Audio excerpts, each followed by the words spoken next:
Assalamualaikum warahmatullahi wabarakatuh. Kembali lagi di channel YouTube Restu Wira Atmaja. Kali ini saya akan membawakan sebuah podcast atau cerita yang berjudul Tengah Malam. Oke, sebelum lanjut ke videonya, jangan lupa subscribe, like, comment, and share.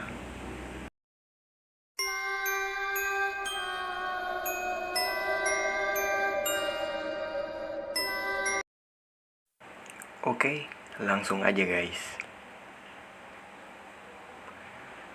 Pada tahun 2017, di gelapnya malam dan redupnya lampu kamar, tampak seorang santri asal Brebes sedang melakukan sholat di kamarnya.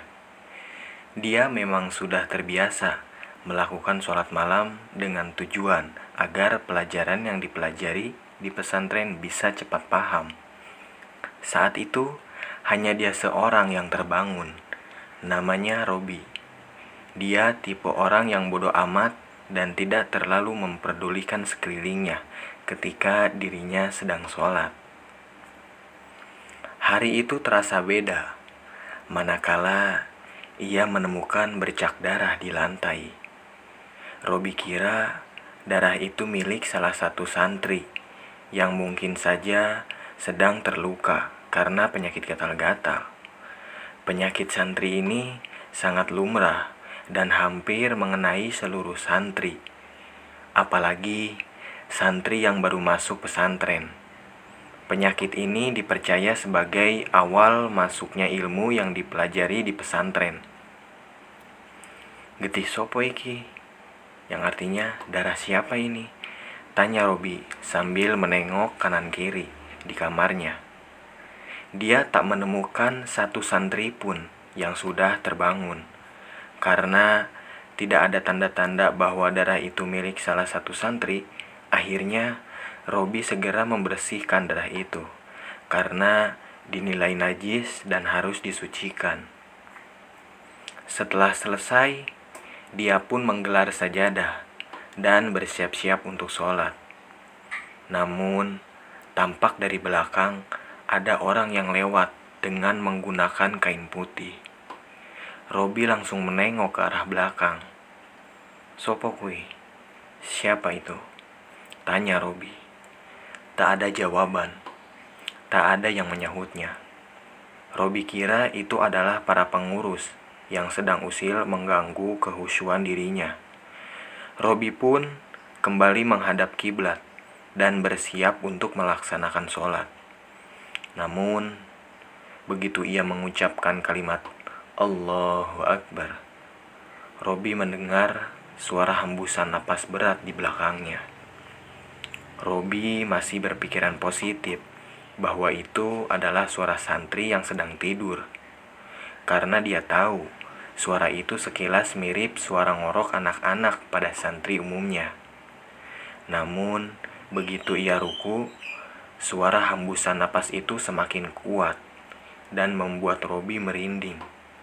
Baru kali ini ia merasa terganggu akan suara aneh. Biasanya ia hanya bersikap bodoh amat manakala ada yang mengganggunya sedang sholat. Allahu Akbar. Robi melakukan itidal.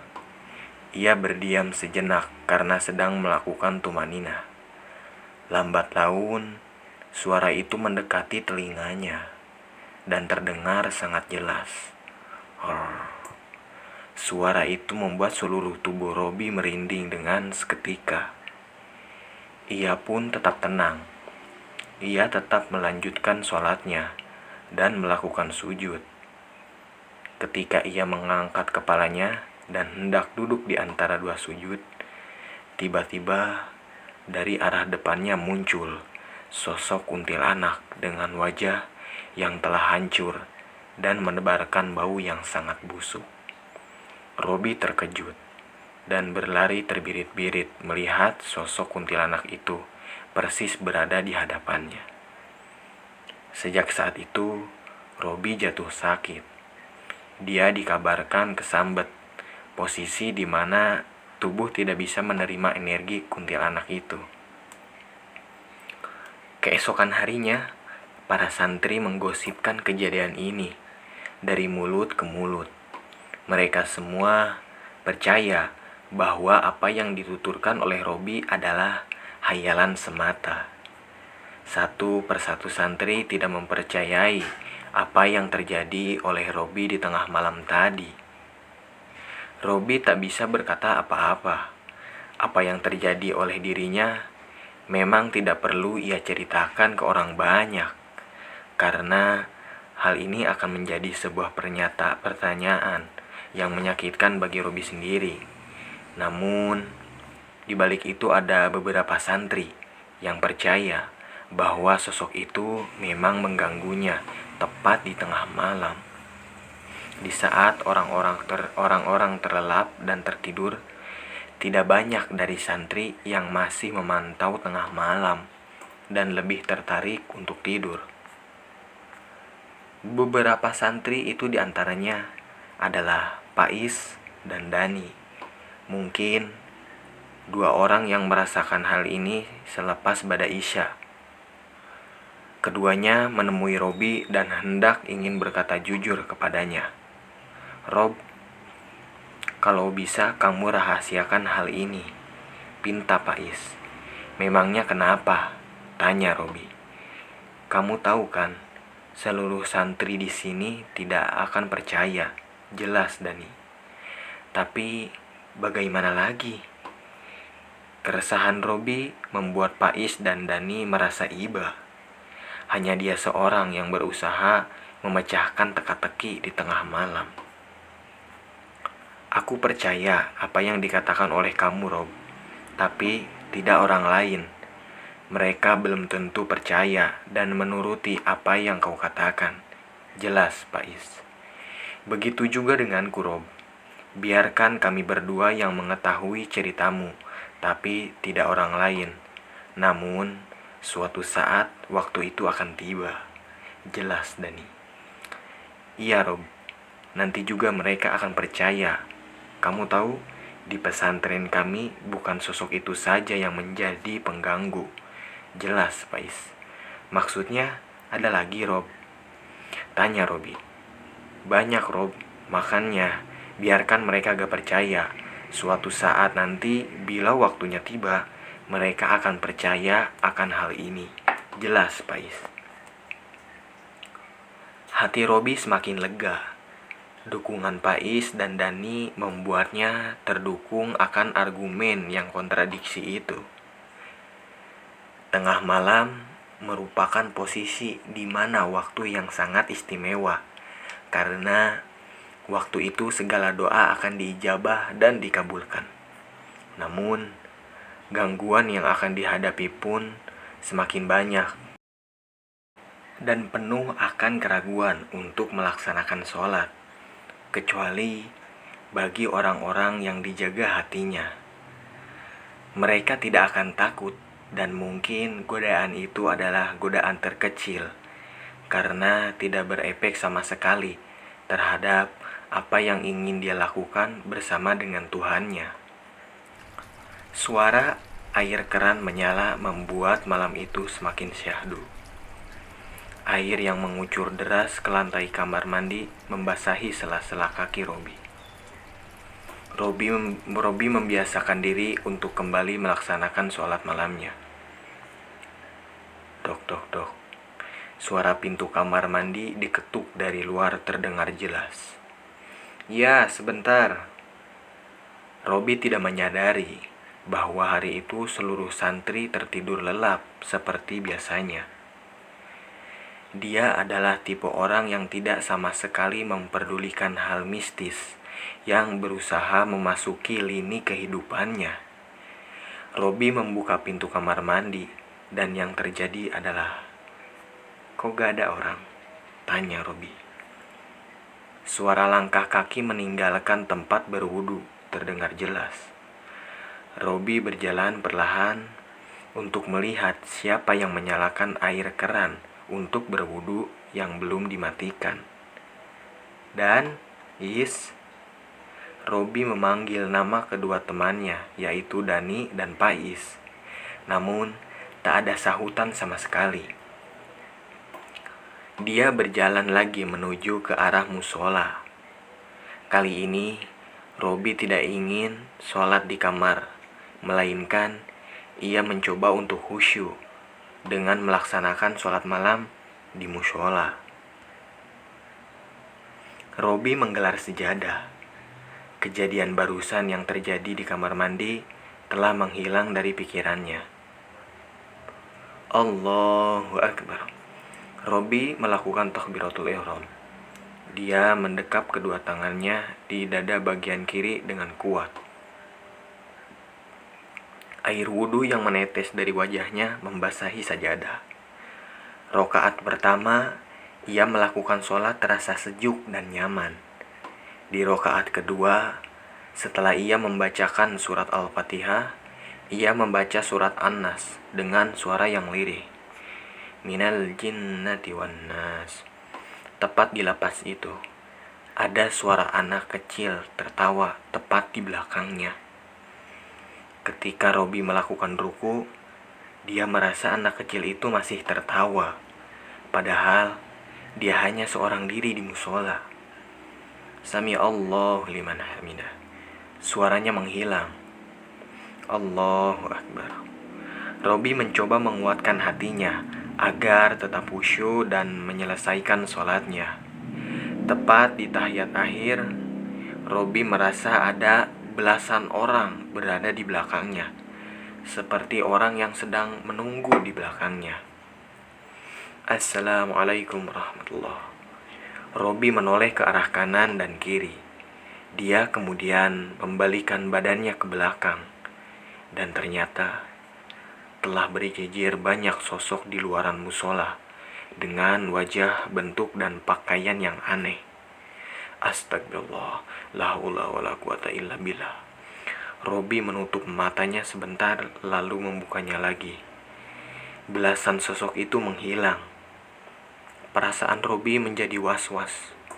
Dia masih belum mengerti siapa sosok itu sebenarnya.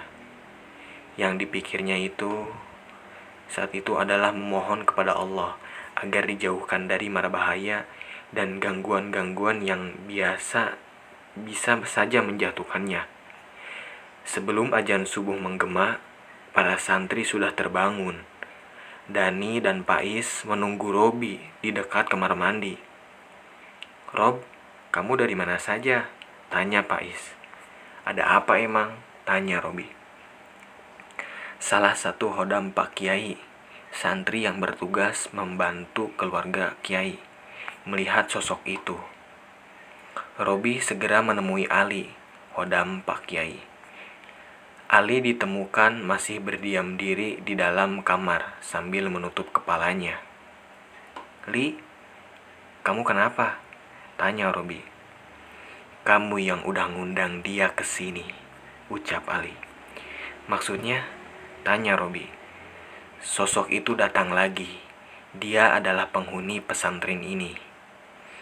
Robi masih belum paham dengan apa yang dikatakan oleh Ali terhadapnya. "Sosok itu muncul tepat di kamar Nyai. Kamu tidak tahu kan? Dia itu sudah seringkali menghantui pesantren ini." "Jelas, Ali." "Maksudmu kuntilanak itu?" tanya Robi. Ali bangkit dari duduknya dan memegangi kerah baju Robi. "Hentikan sholat malammu." "Jelas, Ali." "Maksudnya apa?" tanya Robi sambil melepaskan kedua tangan Ali. "Aku bilang hentikan sholat malammu. Mereka semua datang. Pesantren ini bisa diteror," ucap Ali. Robi masih belum mengerti kenapa hanya di pesantren ini sholat malam dilarang. "Aku tak takut dengan setan itu. Setan itu musuh yang nyata. Kenapa kita harus takut?" ucap Robi. Ali kemudian memegangi kepalanya.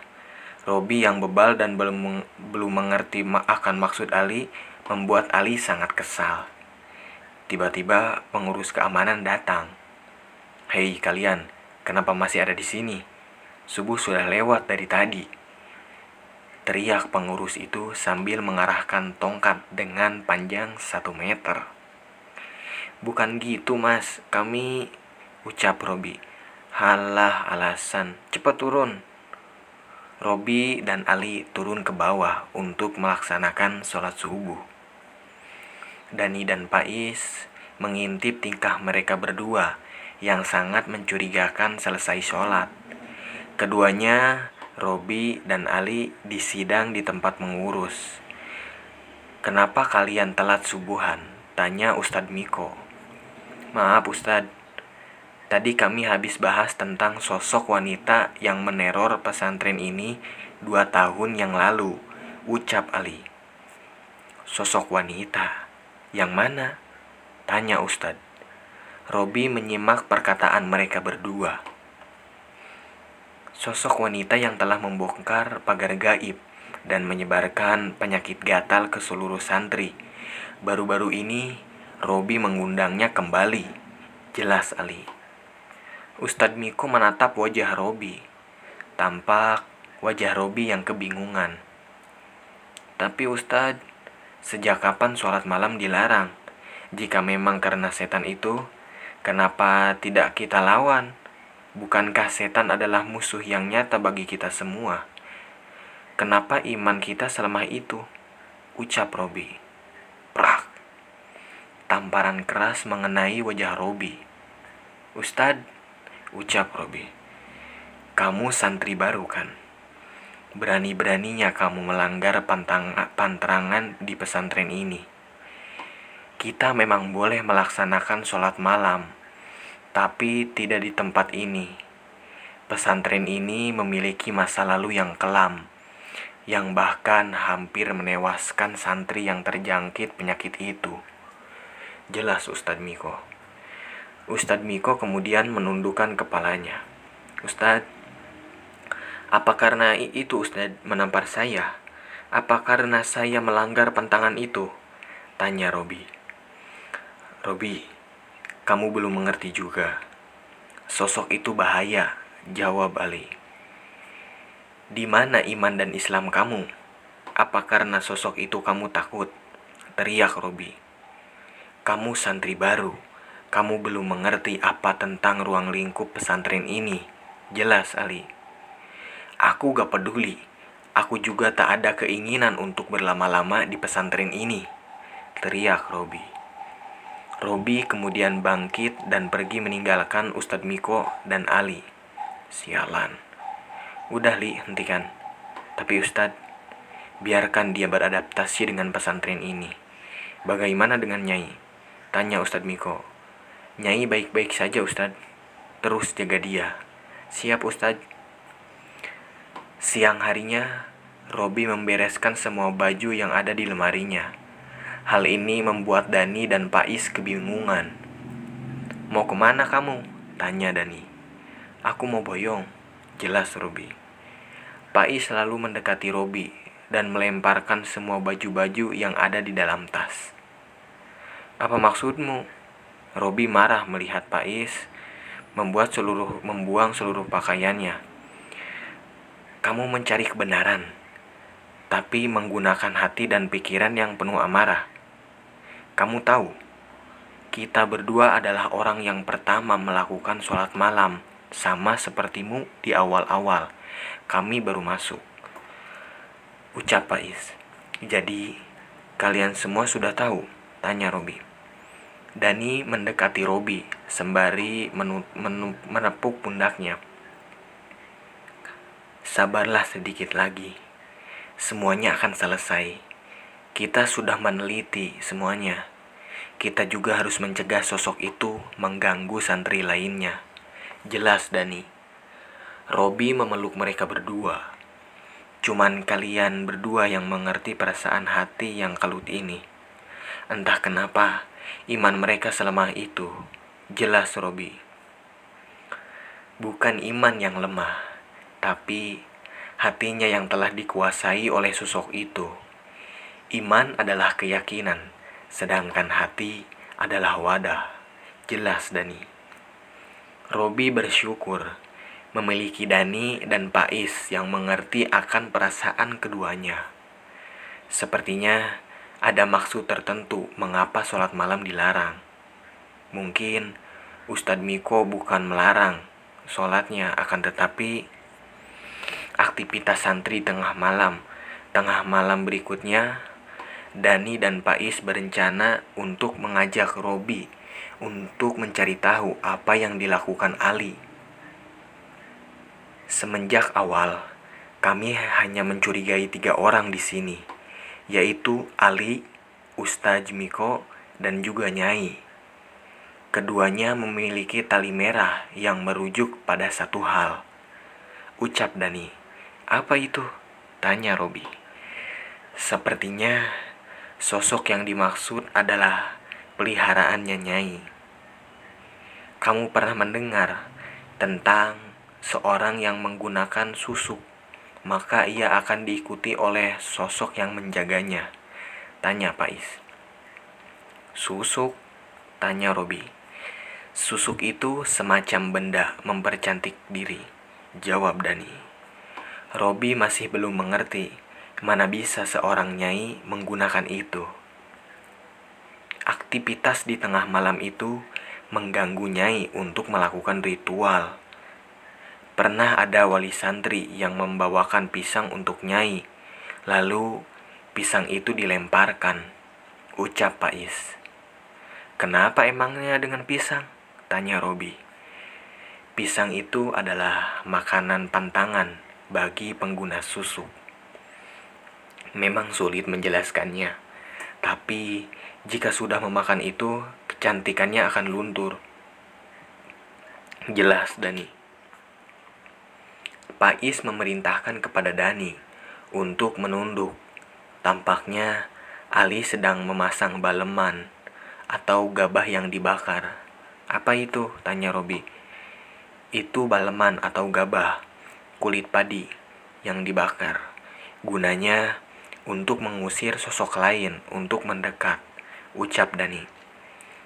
Asap dari baleman itu bisa mencegah sosok lain untuk mendekati rumah Nyai, karena pengguna susuk akan sering diikuti oleh makhluk lain.